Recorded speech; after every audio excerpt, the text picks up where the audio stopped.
Hi guys, welcome to part 5 of the Schofield family investigation. Last time we spoke, back in part 4, I said I was gonna suspend this investigation until I get further information from Kiwi Farms or from other YouTubers who are following this story. So last 4 parts ago, we told you about the Schofield family months after they appeared. I told you about the Schofield family who appeared back in February this year on the Dr. Phil show.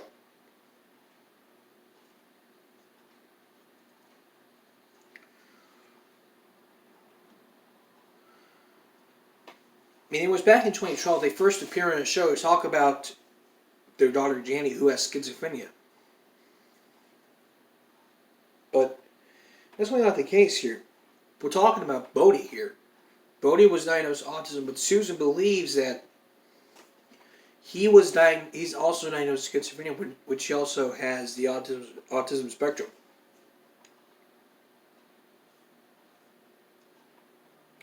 So what we know now so far is that, but there's something else. Back in August of this year, months ago, there was a court. The August of 2019 update, Susan was determined to be neglected over medicating the kids by a court hearing. The kids remain in foster group home care, waiting for the next hearing in August. Details at the end of the OP.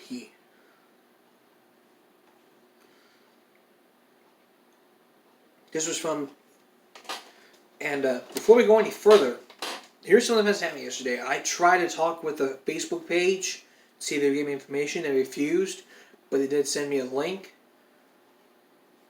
tell me further this investigation.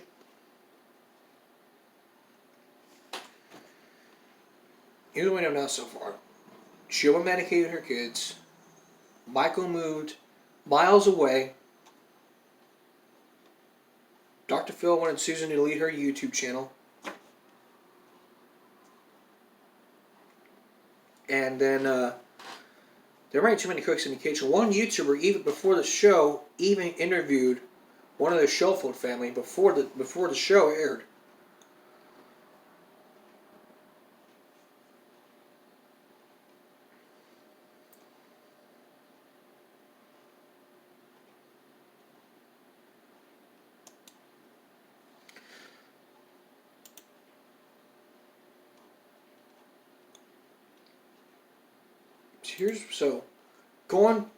Let's go to August. There was a court hearing. She was determined to neglect by the kids at court hearing. The kids remain in foster group ready for the next hearing by the end of August. And so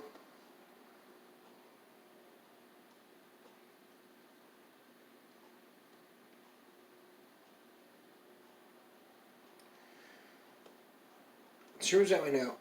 So at this point, she has Susan medical mental diseases like bipolar and manic depression. They had 2 kids.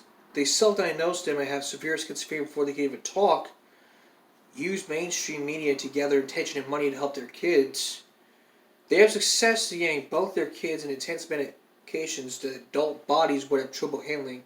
Now to split up, Michael is gone and Susan now controls the kids' lives.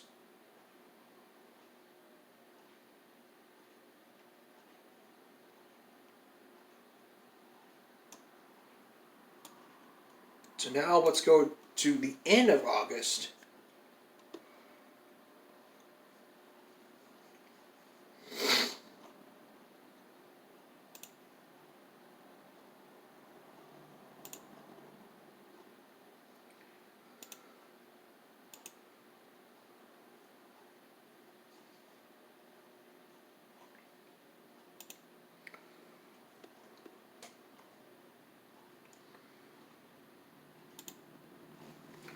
It may take a long time for this to happen.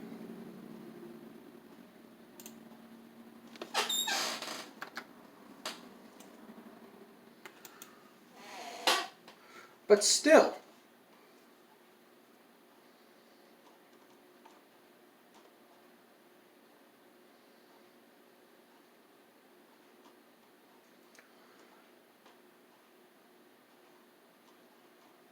we can't just assume this, but we can't even figure this out without going to the end of August.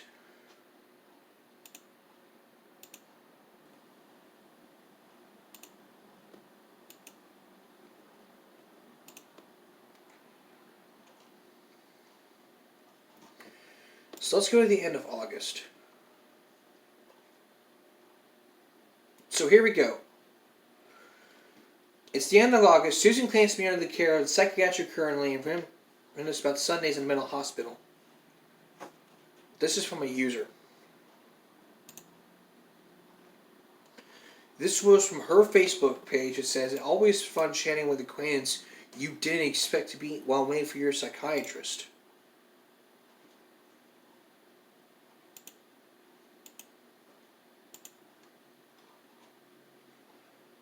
It's just ridiculous.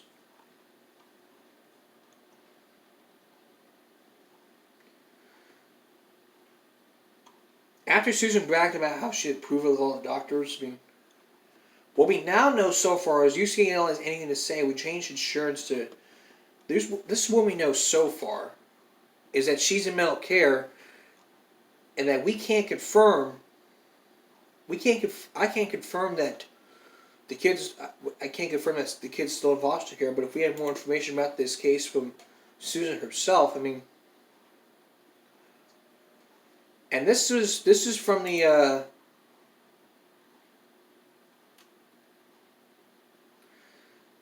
This was from 2 months ago. 2 months ago, Bodhi has been 7 months, proven to be a great combination. Okay. That was from 2017. We're going back to this year.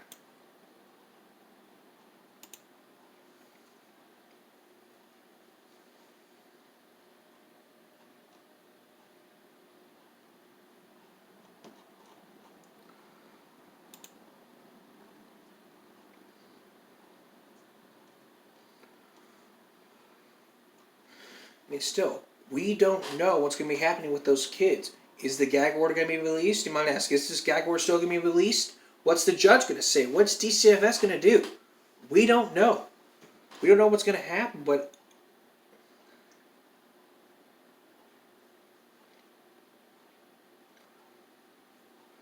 on her own Facebook page, she deleted about 15 friends on Facebook and added the same number. It looks like she completely deactivated. And this is from the Post, from Archer Brown. It said, "Why don't you tell IBC you're still currently under investigation for overdose in Bodhi?"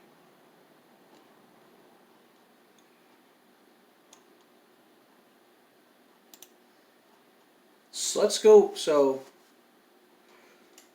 we can't actually confirm what's going to be happening until.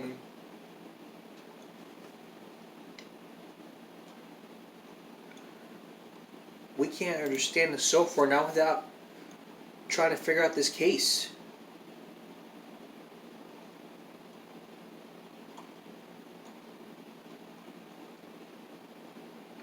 Okay, so, but still, this investigation has just come to a crash here. We can't actually confirm what has been happening with them ever since. Here's what we know. So we also know that Michael deleted most of the Janney Foundation blog, archived some of his stuff. We know that Michael wrote a book, but still, we don't actually know. If we had help with if we had help from Susan or the DCFS, we could have just cracked this case. But no, this is what we're left at, and this was from 2 months ago.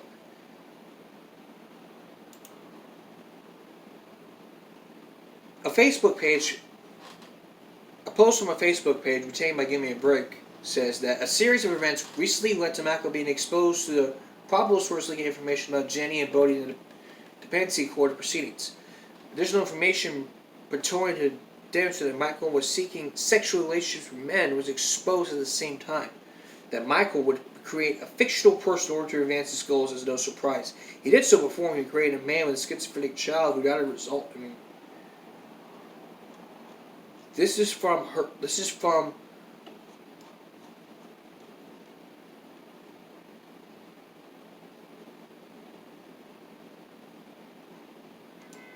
We can't. I can't confirm if it was Michael or not, but if they would allow me to talk to the family or anyone in the media, we could. They could. We could. I could just crack this case, and then this investigation would be over.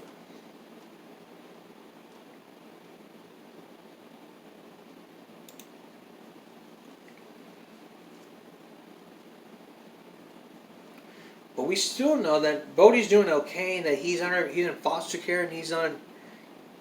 And Susan, on the other hand, we can't even confirm. The children still in foster care.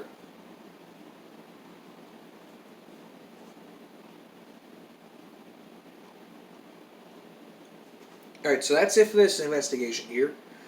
We're gonna be continuing our investigation into into the Schofield family in the weeks ahead, and we're gonna read the results in the future. Give me a break.